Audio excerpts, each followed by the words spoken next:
Today we're going to touch on a well-known story from the Christian faith tradition as the theme for our message.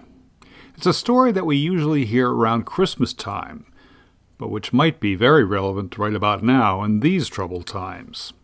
So let us begin.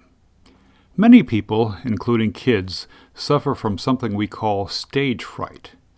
And this is something that doesn't only happen before public performances, it happens at a lot of different times in our lives.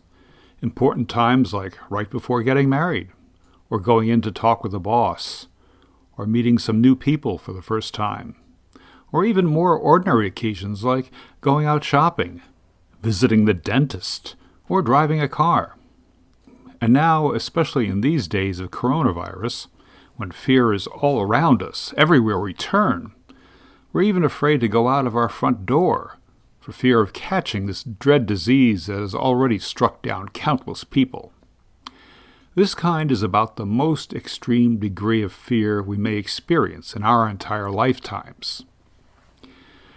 But as to the more common everyday type of fear, some people describe it as getting knots in your stomach, knots of fear and anxiety. I've often wondered if that's what the mother of Jesus Christ experienced when she was pregnant and we're told that an angel first visited her. As the story goes, Mary was perplexed, but when the angel replied, "Do not be afraid, Mary," we're led to wonder whether Mary's feelings were a bit more serious than just being perplexed. Did Mary have a full-blown case of knee-trembling, heart-stopping fear when this angel showed up? I wonder. Fear is something we all experience. Every human being, if they're truly human, has to confess to feeling some kind of fear, sometimes more often than not. Right now, among our neighbors, friends, and families, there are people who fear what the next few months are going to bring. We fear what the doctors or scientists are going to tell us. We fear for our children. We fear what's going to happen with parents, spouses, or loved ones. We fear the loss of familiar surroundings, like a home, or a place of employment, or even a church. We fear the idea of a worldwide economic disaster, or depression, which will bring civilization crashing to its knees. And we wonder, where are the angels in our lives when we want words of assurance, like from Mary's angel, saying, "Don't be afraid, God is with you"? Where do we find the hope, the encouragement, the inspiration to go on? The interesting thing about the Bible is that there are certain themes, certain phrases that mysteriously appear throughout the book, from beginning to end. One of these is the expression, "Fear not." We first hear it in the book of Genesis, at the very beginning of the Old Testament. And then, at the very end of the Bible, in the book of Revelation, we again hear, "Do not be afraid," from a mysterious voice at the start of John's vision. During these dark days of coronavirus quarantine, as we reflect on Mary's experience, this idea of fear not is one we all need to sit with. Sure, we'll always have those fear nots in our stomachs, but we'll also have reassuring words from holy books, both Christian and from other faith traditions. We'll have reassurances from friends, from family members, and even from total strangers, angels in our midst, who try to convey the comforting spirit of a greater power.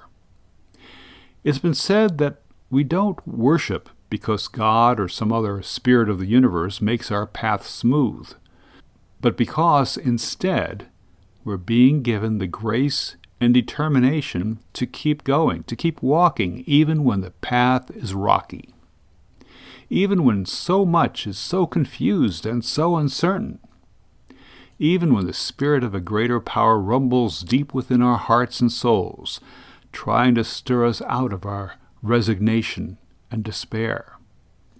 Fear not, my friends. Let us continue to go forth into life. Let us go forth on our journeys and discover our personal destinies, our life's destination. Let us not wait for life to come to us, to rescue us. Rather, let us go forth into life, to do whatever we can, to build a family, to repair a community, to explore new possibilities, or simply to survive. Fear not the struggles of life.